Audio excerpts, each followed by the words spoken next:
On the morning of April 19, 1995, a decorated Gulf War combat vet blew up the federal building in Oklahoma City using a truck bomb that he didn't build in a Ryder truck that he didn't rent with the help of a passenger who didn't exist. Having just gotten away with the largest act of terrorism on U.S. soil to date, the Fort Bragg-trained Special Forces Sheep Drip Dropout blended in with the crowd by making his getaway in a car without a license plate and was immediately pulled over. Basically, there are 4 elements that I have to receive information regarding. South of this address, are you going to check on that? 179, that's affirmative. McVeigh wrote a letter to his sister where he admitted to being a secret Special Forces operative, and he complained to friends of the pain in his ass from an Army-implanted microchip, but that's crazy because if he didn't actually leave the Army in 1991, there would be proof of that. Pain in his ass from an Army-implanted microchip, but that's crazy because friends of the pain in his ass from an Army-implanted microchip, but that's crazy because if he didn't actually leave the Army in 1991, there would be proof of that. Stuff of a Hollywood movie, but a group of veterans has filed a lawsuit against the CIA and U.S. Army, claiming that the government planted remote control devices in their brains. The claims relate to a government program at the U.S. Army's Edgewood Arsenal in Maryland.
Hollywood movie, but a group of veterans has filed a lawsuit against the CIA and U.S. Army, claiming that the government planted remote control devices in their brains.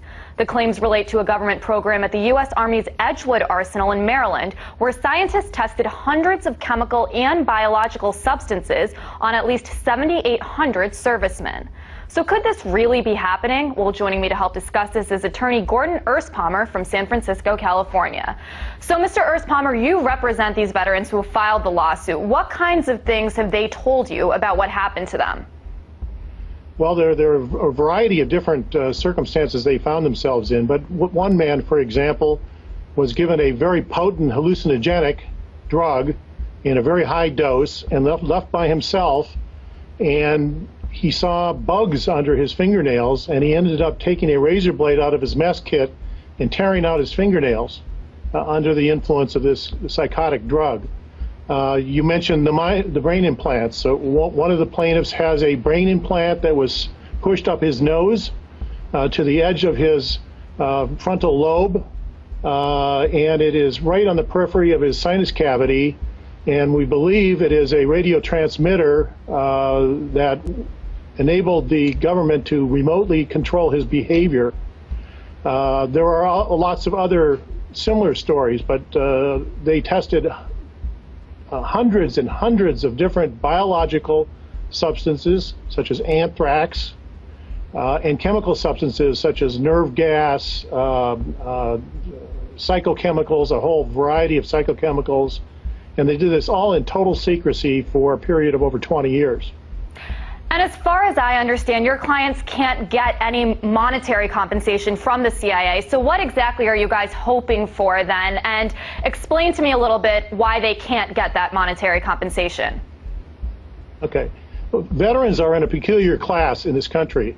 Everyone else can sue under the Federal Tort Claims Act if the government does something bad to them, except veterans. And this is called the Ferris Doctrine because the U.S. Supreme Court in 1950 decided that veterans were somehow excluded from being able to sue under the Federal Tort Claims Act. And so veteran cannot seek damages against the government. All the cases get thrown out. And part of the purpose of our case is to try to challenge that doctrine because it was not legislative. It was created by the U.S. Supreme Court during the middle of the Cold War. What we do seek in the case, in addition to challenging the Ferris Doctrine, is there are Army regulations that require medical care to be provided for all casualties of the program, of the human experimentation program, and also that require notice to each of the involved individuals as to what substance they got, because they don't know what was the dose they got, how concentrated, and what are the known health effects. So we are asking for all relief in all those areas.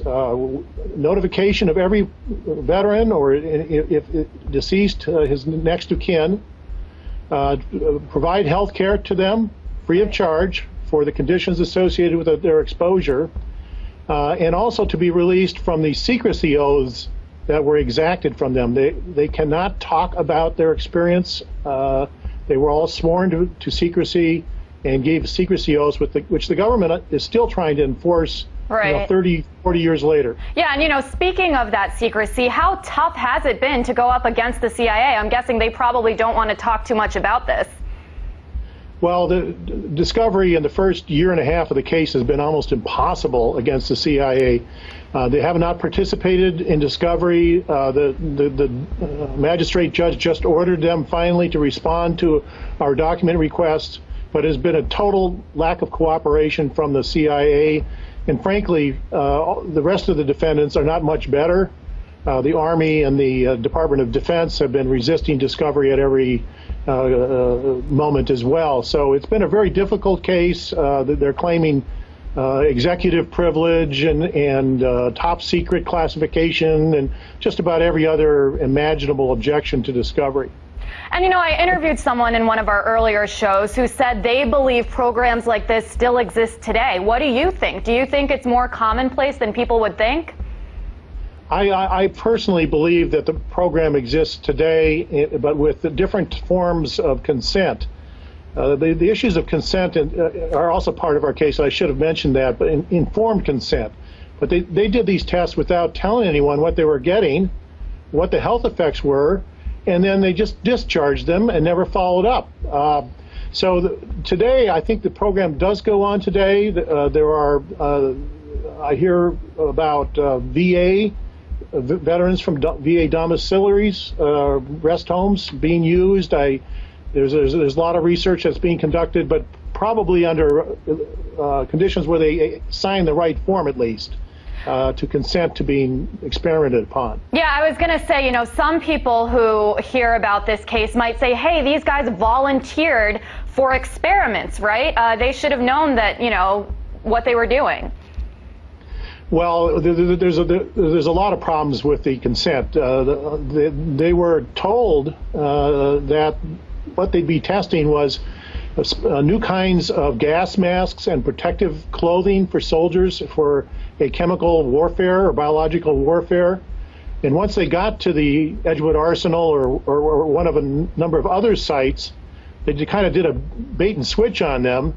And suddenly they found themselves in gas chambers where they were using tear gas or mustard gas or VV gas, the so-called V gas, which is a nerve gas. And the consents that they signed did not identify what they were going to be exposed to. They just said, I agree to participate in this program. Yeah. And they used all kinds of things that lured them into it by telling them, oh, you only have to work 4 days a week, and there's no KP duty, and so on and so forth. And so they actually were recruited under false pretenses, and none of them knew what they were getting into. It's really, really shocking stuff, and of course we're going to continue to follow this case. That was attorney Gordon Erspalmer from San Francisco, California. We are anonymous. We are legion. We do not forgive. We do not forget. Expect us.